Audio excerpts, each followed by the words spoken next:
আজ আমরা পশ্চিমবঙ্গের এমন এক ঘটনা নিয়ে কথা বলবো যা আমাদের গণতন্ত্রের একেবারে গোড়াকেই নাড়িয়ে দিয়েছে। এর শুরুটা হয়েছিল কিছু সাধারণ মানুষের হাত ধরে, কিন্তু এর প্রভাব যে কতটা গভীর, চলুন সেটাই আজ খতিয়ে দেখি। কাদের নিয়ে এ কথা বলা হচ্ছে? সাধারণ খেটে খাওয়া মানুষ, শিক্ষক, কৃষক, দোকানদার। কেন তাদের এমন এক চরম পদক্ষেপ নিতে হলো?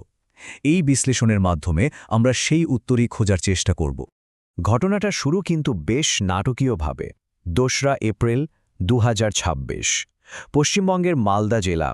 সেদিন জাতীয় সড়ক ১২তে এমন এক ঘটনা ঘটল যা কিছুক্ষণের জন্য গোটা দেশকে স্তব্ধ করে দিয়েছিল।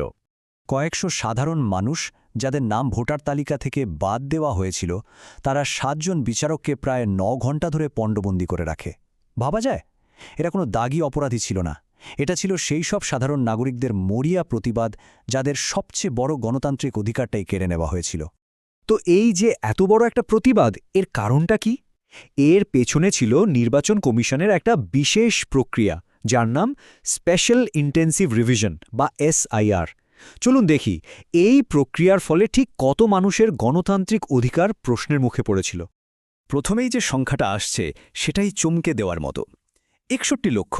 হ্যাঁ, ঠিকই শুনছেন, এক ঝটকায় ৬১ লক্ষ ভোটারের নাম ভোটার তালিকা থেকে সরাসরি মুছে ফেলা হয়েছে। এখানেই কিন্তু শেষ নয়, আরও ৬০ লক্ষ ভোটারকে একটা সম্পূর্ণ নতুন ক্যাটেগরিতে ফেলে দেওয়া হলো, সন্দেহজনক। মানে এদের নাম মোছাও হয়নি, আবার ভোট দেওয়ার নিশ্চয়তাও নেই, একটা ত্রিশঙ্কু অবস্থায় ঝুলিয়ে রাখা হয়েছে।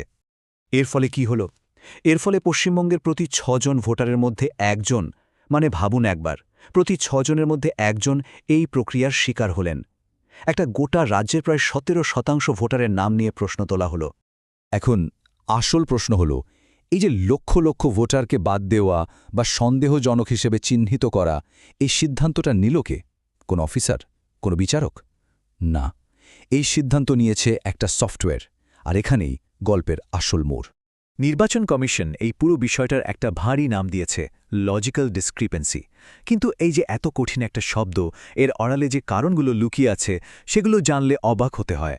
একবার ভেবে দেখুন তো, কারো নামের বানানে একটা ও এর জায়গায় ইউ বসে গেছে, কিংবা বাবা ছেলের বয়সের ফারাকটা একটু কম বা বেশি, আর শুধুমাত্র এই কারণগুলোর জন্যে লক্ষ লক্ষ মানুষের ভোটাধিকারকে প্রশ্নের মুখে ফেলে দেওয়া হলো। সবচেয়ে আশ্চর্যের বিষয় কি জানেন?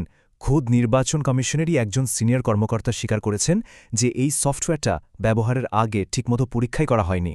এটা কতটা নিখুঁত সে সম্পর্কে তাদের কোনো ধারণাই ছিল না। আর এই যে পরীক্ষাই করা হয়নি, তার ফল কি হলো? শুনলে বিশ্বাস হবে না। ২৪শে মার্চ একটা টেকনিক্যাল গ্লিচের জন্য পশ্চিমবঙ্গের প্রায় ৭ কোটি ভোটারকেই, হ্যাঁ, প্রায় সমস্ত ভোটারকেই সন্দেহজনক বলে দাগিয়ে দেওয়া হয়েছিল। পুরো সিস্টেমটাই যে কতটা নড়বড়ে ছিল, এটা তার সবচেয়ে বড় প্রমাণ। তো সরকার থেকে এই SIR প্রক্রিয়ার একটা উদ্দেশ্য বলা হয়েছিল, কিন্তু ডেটা যখন ঘেঁটে দেখা হলো, তখন বেরিয়ে এলো একদম অন্য একটা ছবি। চলুন সেই ছবিটাই এবার দেখি। সরকারিভাবে বলা হলো, উদ্দেশ্য হলো অবৈধ বাংলাদেশি অনুপ্রবেশকারীদের খুঁজে বের করা। বেশ, কিন্তু ডেটা কি বলছে? ডেটা বলছে এর সবচেয়ে বড় শিকার হয়েছেন মতুয়া সম্প্রদায়ের মতো হিন্দু দলিত শরণার্থীরা। এই বৈষম্যটা আরও পরিষ্কার হয়ে যায় যখন আমরা একটা নির্দিষ্ট এলাকার ডেটা দেখি। ধরুন রানীনগর বিধানসভা কেন্দ্র, সেখানে হিন্দু সংখ্যাগরিষ্ঠ বুথে মাত্র ৩% ভোটারকে সন্দেহজনক বলা হয়েছে। অথচ ঠিক সেই একই বিধানসভায় মুসলিম সংখ্যাগরিষ্ঠ বুথে এই সংখ্যাটা গিয়ে দাঁড়িয়েছে ৫৮%। ভাবুন একবার, একই সফটওয়্যার, একই নিয়ম, কিন্তু ফলটা আকাশ পাতাল তফাত। গল্পটা শুধু নাম বাদ দেওয়াতে থেমে থাকেনি, এর সাথে জড়িয়ে আছে আরেকটা গুরুতর অভিযোগ, আর সেটা হলো নতুন নাম যোগ করার অভিযোগ। আর এই যে বাদ দেওয়ার প্রক্রিয়াটা, এটা কতটা এলোমেলোভাবে করা হয়েছে তার প্রমাণ হলো এই তালিকা। কার্গিল যুদ্ধের একজন হিরো, হাইকোর্টের একজন অবসরপ্রাপ্ত বিচারপতি, একজন বিশ্বকাপজয়ী ক্রিকেটার, কেউই বাদ যাননি। এমনকি যারা এই কাজটা করছিলেন, সেই বুথ লেভেল অফিসারদের নামও সন্দেহজনক তালিকায় চলে এসেছে। তো একদিকে যেমন লক্ষ লক্ষ নাম বাদ পড়ছে, অন্যদিকে কিন্তু অভিযোগ উঠছে গণহারে নতুন ভোটার যোগ করার। আর এই দুটো ঘটনা মিলেমিশে পুরো ব্যাপারটাকে আরও জটিল আর সন্দেহজনক করে তুলেছে। অভিযোগটা ঠিক কি? অভিযোগটা হলো ফর্ম 6 ব্যবহার করে নাকি অন্য রাজ্য থেকে ভোটারদের নাম পশ্চিমবঙ্গের তালিকায় ঢোকানো হচ্ছে।